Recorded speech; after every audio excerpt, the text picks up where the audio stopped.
And I guess the first question is, who is Sam Locke?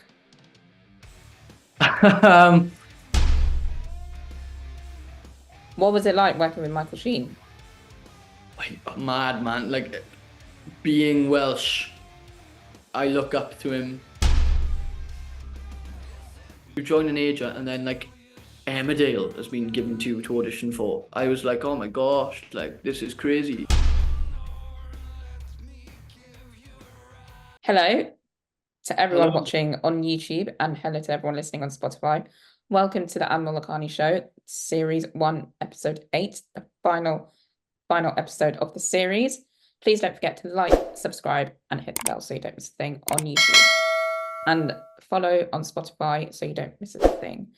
Right, I'm super excited to announce that my final guest for the series is none other than actor Sam Locke. Hello. Hello. Nice to meet you, finally. You too, finally. We had a couple of technical issues at the beginning, shall we say? But Yeah, a lot of, I don't actually know. Were you not able to hear me at the start, or? do you know what it was, right? I set the microphone on my MacBook to this one, which is the one I'm using now. So I had to put in my headphones and then I had to say to use that one. It's complicated. It's technology at the end of the day. It's never simple. I know, it just makes it so much harder. So I ask all of my guests this, and I guess the first question is, who is Sam Locke? Well, I'm a passionate South Welsh actor is how I describe myself, literally on most things. Job applications, if I have to do idents at the start of self-tapes, on my spotlight or something, I always describe myself with the word passion involved. I'm just a super passionate Welsh guy. And what was it like growing up in South Wales? Because I can imagine it must be like really nice and all that, like with the countryside, living like in the valleys and all that. Yeah, it was good growing up here. Like, to be honest, South Wales is a lush place. Um, I'm specifically from the valleys, which is like a series of 5 valleys that are next to each other. And the valleys are quite a tight-knit place. Like, each of their own valleys are all tight-knit communities. And growing up here sort of reflected that. There was a sense of sort of community, and that goes back through the valley's history. I had a good upbringing. It's very working class, very, very working class. But I had sort of a nice upbringing in that environment. Also, another thing is that South Wales and the valleys have quite a big dram scene, like amateur dramatic scene. We'll probably talk about that in a bit on other questions and stuff. But yeah, growing up here was really good. And when I moved away for university, coming back made me realize, like, Sam, actually take a minute to look at your surroundings and like appreciate what you've got around you. Because literally, I can look out. It's mad. I can look out my window or step outside, look left. That's one valley, and then I can look. I can step out, look right, walk slightly further down that way, and that's the other side of the valley. Like, it's incredible the environment I live in. So yeah, coming back from uni made me appreciate that side of things. You studied at the De Montfort University. Hope I said that right. Yeah, De Montfort. Yeah. What was that like? How did you gain your craft from there? So De Montfort specifically isn't a drama school, it's a university. And their course sort of really quite differs from the typical drama school education. The contact hours are much less, whereas in a conservatoire you're in every day of the week. Whereas our contact hours, there was a lot of our own spare time, free time. And it's a very, very contemporary course with like emphasis on like performance going into the future, but I enjoyed my time there. It was different because my college course before I moved to De Montfort was taught like a conservatoire. So it was actually hard to adjust to a university type teaching.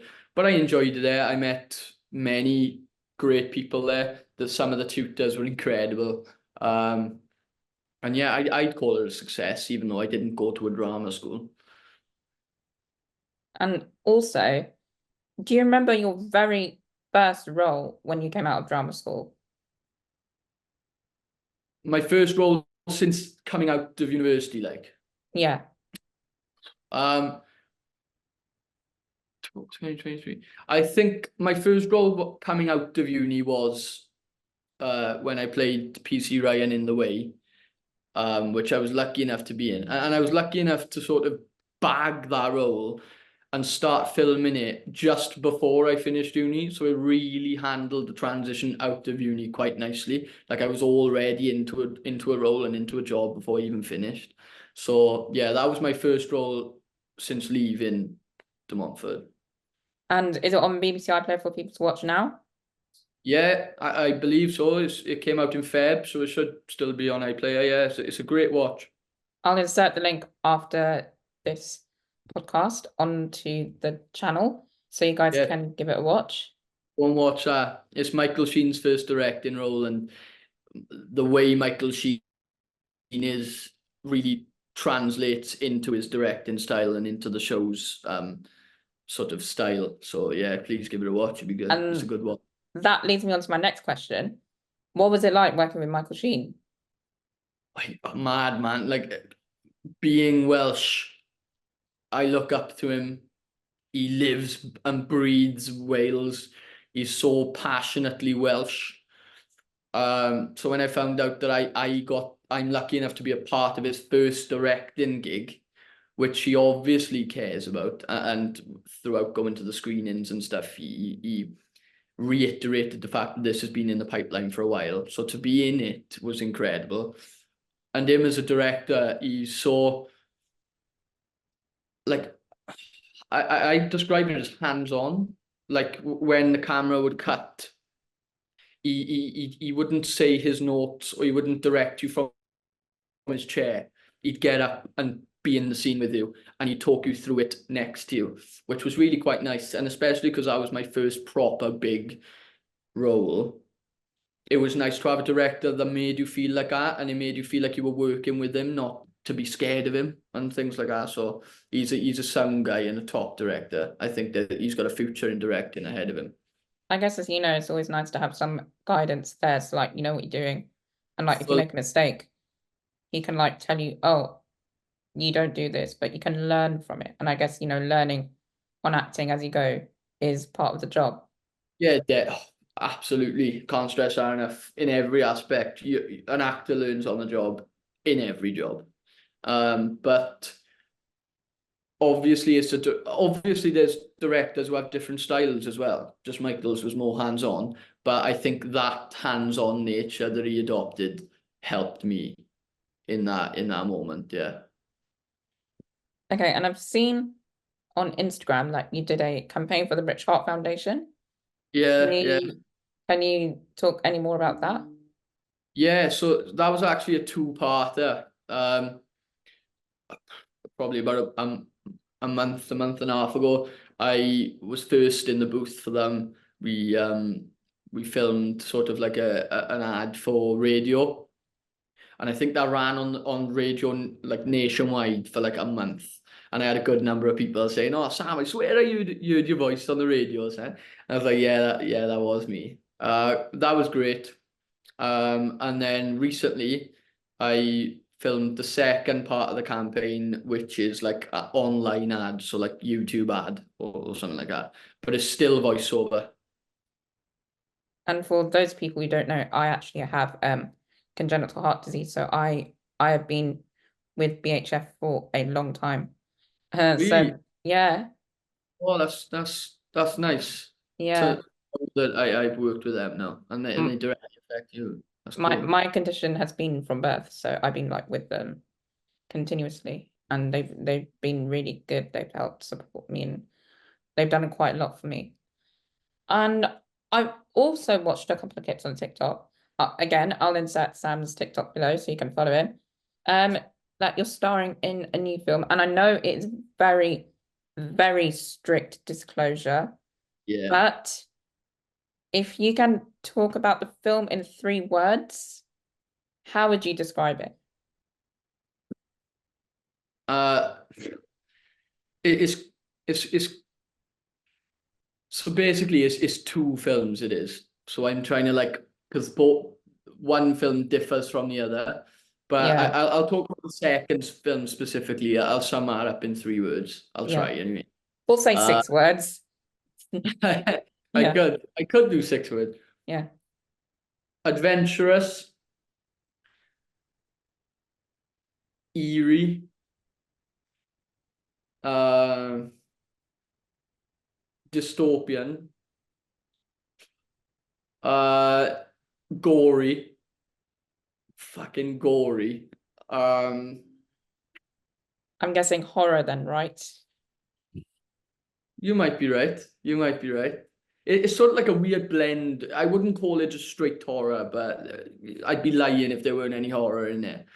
Um, 2 more words. 2 more words. Exciting. I think exciting because it is exciting and intense. Okay, you did well. You did well. Not many people can do that. You did well. And so when can we expect to see it in cinemas, both of them? The thing is, if I don't know if it's actually public info yet, the first film's release date. I think it is, you know. Um, I'll give you like an estimate because if it's not, I'm Okay. not gonna An lie. estimate is better than nothing. But I think the first film comes out in like July next year. Yeah, even June, like sometime in like those months next year. And then the second film then will be like 9 months to a year after that. Okay, so that's roughly 2025, 2026-ish. 2025 definitely, and then yeah, 2025, then 2026 definitely. So And it's been a good thing to be a part of. It's been incredible. I can imagine you must have really, really enjoyed, doing it.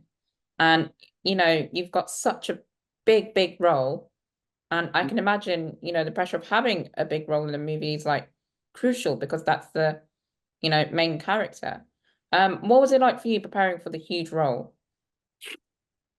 When you talk about pressure there, and there is pressure that Yeah, comes on there, like just, but I think the pressure only comes when I think about the expectations that are going to be on these couple of films. Like immediately the pressure is lifted because the environment I'm filming in and the people I'm filming with are just great. And the like the first film, I wasn't on set that much. But when I was on set, the director, who you'll find out who that is in due course, can't reveal too much. makes everyone feel so welcome. So the sort of relax, you're here for a reasonness of it sort of instantly got reinforced. So that was a pressure off our shoulders because we know, okay, we're here to do our jobs. So that was the first film, and it's exactly the same on the second film. Um, I'm in this one a lot more, and the rest of the cast, my immediate cast, are as well. So we've been able to already during the rehearsal week sort of bond more and everything, and that will only increase in the filming period. But the pressure of it only sort of, yeah, only I only realize the pressure that might be on this when I think about how much anticipation and how much people are gonna love this or are gonna want to love it. So it's our job to make that happen for them. And make the characters come to life. Yeah, yeah, yeah. And finally, of course, you're such a busy, busy actor. Do you ever tend to switch off and do any like fun things? Yeah, I'm only busy because I'm in these 2 things right now. I'm not like, once I finish filming this in like late October, I'm gonna be back to auditioning and things like that. But outside of acting, I don't like to make acting and performance sort of my life, because otherwise I'll get too I'll almost drown. Yeah. Uh, but I really enjoy football. I'm decent at it, if I do say so myself. And I support Liverpool. I'm like an avid Liverpool fan. Um, so football is definitely a big part of my life as well. I also like to walk. I like walking, and I like walking from A to B, or going on hikes and walks. I like being outdoors, and I enjoy skateboarding as well.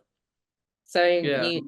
you're a skateboarder, you're a footballer in the making.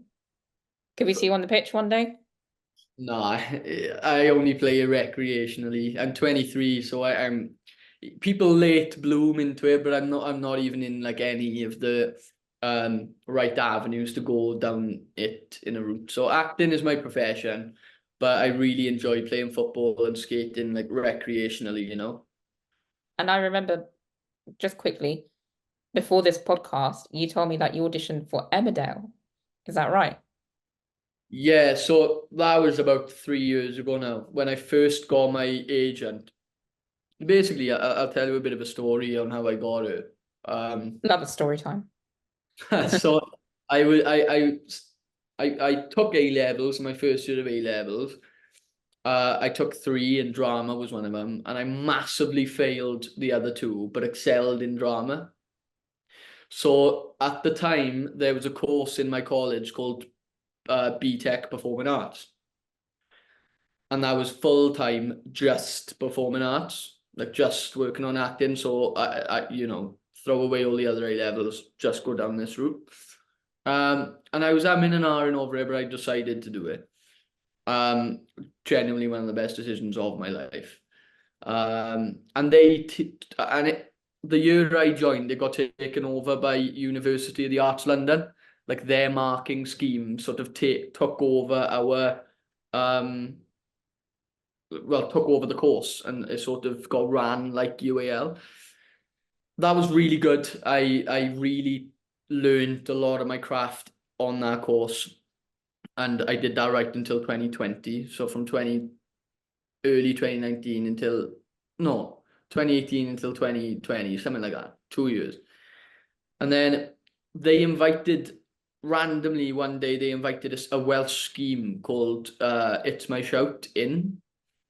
And it's basically a scheme to get people in the door on a film set, whether they're acting, whether they're lighting department, whether they want to go into the makeup of it. So I just applied to be an actor on there, and I got a role in one of their short films. And then I did that, and I won an award in 2019 for the best supporting actor of their short films, because they release 8 of them. And then an agent approached me, saying she wanted to sign me, and that was in 2019. So I joined her, and there it leads to the first thing that I got audition wise when I joined her, and it was about, I think, 3 weeks after joining her, was Emmerdale, and that was in like 2019.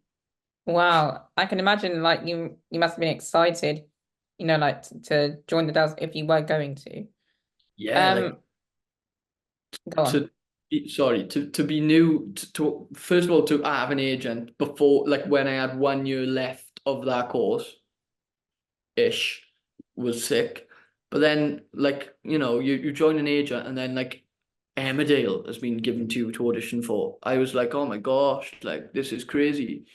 Sadly I didn't get the role, but even just auditioning for that was great, and it really kicked off my sort of like, okay, maybe I can do something yet. And this show is all about revealing the goss. Um, can you reveal which Emmerdale character you were going to play? I think. Are you familiar with Emmerdale? I'm very familiar with Emmerdale. I'd say I'd probably watch it like more than EastEnders, to be honest.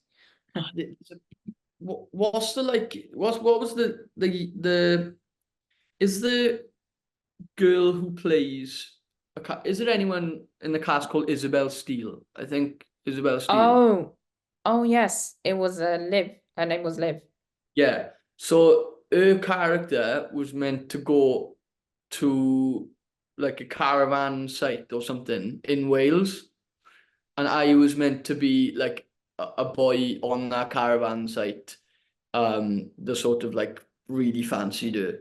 Um, and like it spanned like 4 or 5 episodes. I think she was at that campsite, so it would have been a great role to get, and I really wanted it at the time, but they just went another way because at the time as well, I looked a lot younger than I do, and they needed Yeah. someone who was older than probably what I even look now. So yeah, it was just not meant to be, but to get that audition was great. So I could imagine that must have been like, a special week of episodes, because when you say 4 to 5 episodes, normally that tends to be like, Emmerdale's like special week or stump week. Mm. So yeah. Well, Yeah, it was good to just get an audition for like a character that reoccurred, to be honest. But like I said, they just went down another route and I took that in my stride. And that was my first sort of taste of like what you're gonna get rejected a whole lot more than you're gonna get roles. yeah. So it just made me stronger. Like, Well, thank you, Sam, for doing this interview.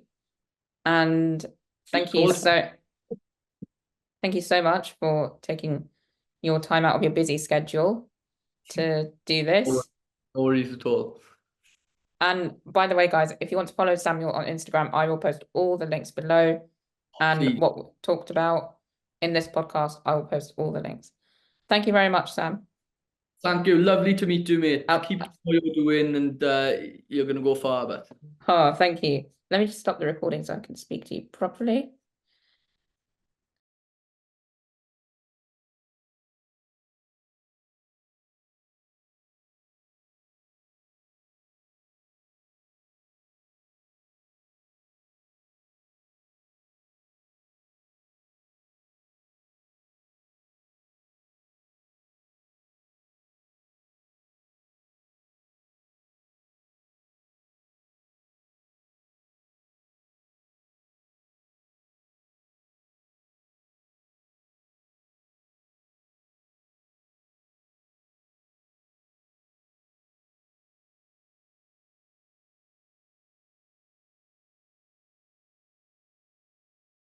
Schedule to do this. no worries at all. And by the way, guys, if you want to follow Samuel on Instagram, I will post all the links below. And Please. what we talked about in this podcast, I will post all the links. Thank you very much, Sam.